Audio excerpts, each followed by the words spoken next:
As a writer who writes a ton of my first drafts by hand, I go through a lot of pens. Tens and tens and dozens of pens. So instead of throwing away all the pens that can't be refilled, I thought, what if I find a way to track and commemorate how much I've written by hand? Which is why in this video, we're gonna be transforming this shadow box into a way to collect all the pens that I've used in my writing.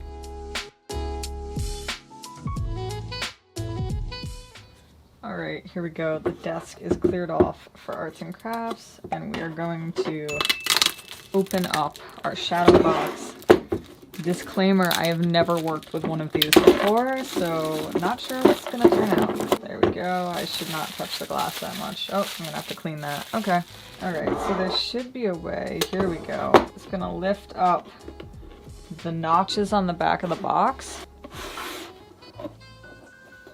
Oh, maybe they're supposed to turn. Yep, there we go. Okay, not supposed to, don't do that. They're supposed to turn. Ow, this hurts. There we go. We got our 4 notches moved. Back is gonna pop right out. Yep. And the first thing I want to do is I actually want to customize this back with one of my favorite writing quotes, which is from the musical Merrily We Roll Along. The show is about 3 writers. 2 of them are musical writers, and one of them is more of a novelist and magazine writer. When the writers are young, up and coming, and at the start of their careers, the character Charlie says, "Don't write what you know, write what you know." It makes more sense on stage because he's pointing to his head with the first no and his heart with the second no, saying to write with your heart. So I want to use a paint pen, I think. I'm thinking instead I'll just do write what you know, because not only is that a quote from Merrily We Roll Along, but it's also a quote from the musical Newsies that Catherine Plummer says. So she has a song where she says write what you know. So if I just do write what you know, that means that I will be covering both Newsies and Merrily.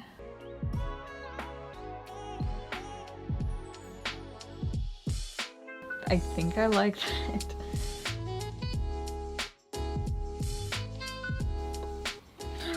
Ooh. Oh gosh. Emergency cleanup. Time to take a tissue and hope that this little excess. Okay, it's starting to wipe off. I just have to do it very, very carefully.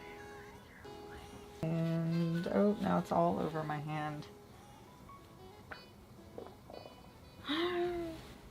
There we go. That's better. All right, the completed lettering is all set. There it is in its glory. Had a little bit of a scare there with the O. But there is one more thing that I want to add because I'm a daredevil. I would like to put a heart in the O as more of an homage to Merrily, to have, you know, write with your heart, not with your head. All right, I'm gonna do this in darker blue. Oh yeah, you can see that. To outline the heart here, I'm just using a white Sakura Jelly Roll number 8. So the next and very important step is to make sure that this ink dries. Most of it is dry. Posca pens are pretty great for a fast drying time, especially since they are crossed between paint and a pen. However, that O did really get oversaturated, and so I want to make sure that before I turn it on its side or put it into the shadow box that it's not going to drip, it's not going to smear, it's not going to do anything like that. I am hoping that the O does dry. If not, I might need to spot dry it because it is a pretty thick layer of ink. But once the ink is dry, we can put the shadow box back together and put our very first pens in.